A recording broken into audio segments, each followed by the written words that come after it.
Generating text messages can be a huge advantage based off of a fault for any automation system. Let me show how easy they actually can be. First step is we're going to create a new project. We're going to accept a default name, and ultimately what we're doing is just creating a project container for the system that we're about to bring into this project. Next step is device configuration, add new device. Go pick and choose something called the unspecified S7-1200 CPU, click add. So we're going to take the project container and a hardware container that actually doesn't have any part number associated with it, add these two together and bring up the project view. So the next thing you see is we have a little pop-up box here. If I click the detect button, I'm going to go out and scan the Profinet network real quick. I'm going to try to find that IP address and bring it into this little pop-up box. Now that I see the correct IP address for the CPU, click detect again. This time we'll scan the network and find the correct part numbers for the CPU, the signal modules, including even the communication modules, of which we have a GPRS module for this particular project. Okay, so what we physically have now is the actual correct hardware. We didn't have to use the catalog whatsoever to pick and choose all the piece parts. We're ready to actually change an attribute and move on. Next step. If we go give focus to the GPRS module, click Properties. Now I have a couple of things here we need to choose.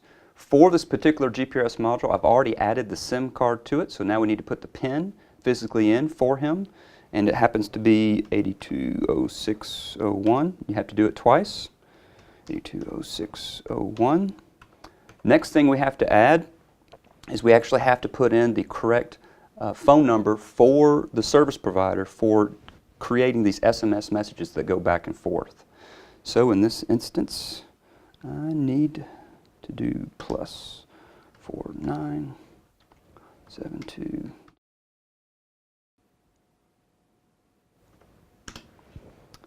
Okay, so the first step for that is now complete. We can move on to the GPRS access. One thing we have here is we need to add the actual provider's web address so that we can make certain that we've made a connection to their SMS server. So that happens to be web.vodafone.de. And last but not least, go and physically look and see what hardware identifier we've been given from this actual configuration. It happens to be 277. Just remember that for later. So the next step is we want to actually go give focus to the PLC, click the download button, and ultimately if you think about what we've been able to do is we were able to scan the Profinet network, find this physical hardware, including this new GPRS module with all the other signal modules, and all we had to do was change the attributes and click on the download, and we have a fully functional system on the cellular network at the same time. You'll see that we do have an antenna over here, and the system is actually loading right now. Here in just a few moments we'll get some green lights all the way across the board when I click Start All and Finish. And you can see it did find the web server from the service provider. And then once he's finished with that, he's actually going to look for this antenna. He's going to physically find the cellular network as well. Now he's found it. Last but not least, he'll find the web server again, and we have a fully functional system on the actual infrastructure in the local area. Okay, so the next step for this is we need to go on to the program blocks.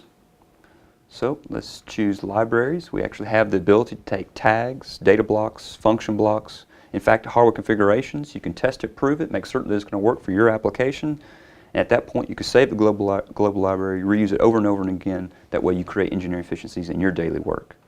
So let's do exactly that. The next step is, let me open the global library. Here's the GPRS data block. Let me pull it into the program blocks, drag and drop it in. Now that it's here, in order for me to use it, I have to compile that block. This is going to be for the physical phone number we're going to send the SMS to or text message, as well as the actual text itself. The compilation is done now. So let me double click on the GPRS data block. Let me expand it. And if you remember, when we did the hardware configuration of the GPRS module, we had a hardware identifier of 277. So now we have our data block complete. All we have to do is hit the compile button. So you can see down here in this bottom field, we have compiled the block and we're ready to move forward. The next step is we actually want to create the actual cyclic call or the call for this particular SMS, and we're going to do that in main OB1. Double click on main OB1. Now I physically have it. Go down to communications, GPRS TCON, Go grab the block, drop it in, accept the default data block, that's not a problem. And then we want to do a T-send. So one's a T-connection, one's a T-send. Accept the default for this one as well. So the next thing I want to do is I have two tags for the two inputs for this particular system that we're creating here. If I just go to my global library, let's go grab our tags here called GPRS sim tags, drag it into our project, let go. So we have one tag is for send, we have another one for connection, and go back to the ID for the connection block, and we just need to have a 1 right here. Then it's the identifier of the 277 for the GPRS module. And then something else that we can do here, we're actually going to do a split screen with the data block that we just created, because we're going to use that data block with these calls. Go grab the config.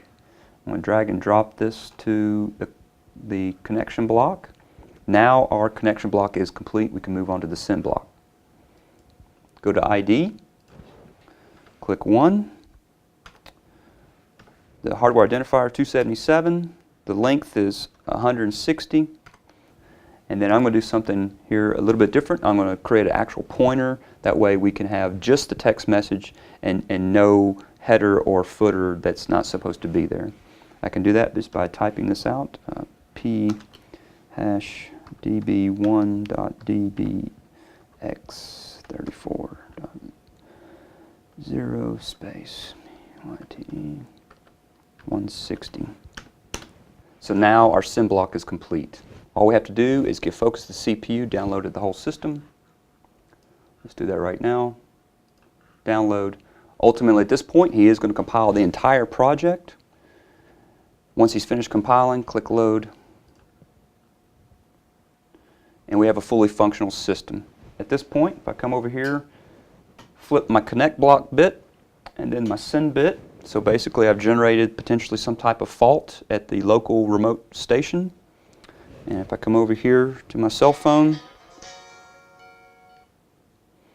there's the text message. And that's engineering efficiency.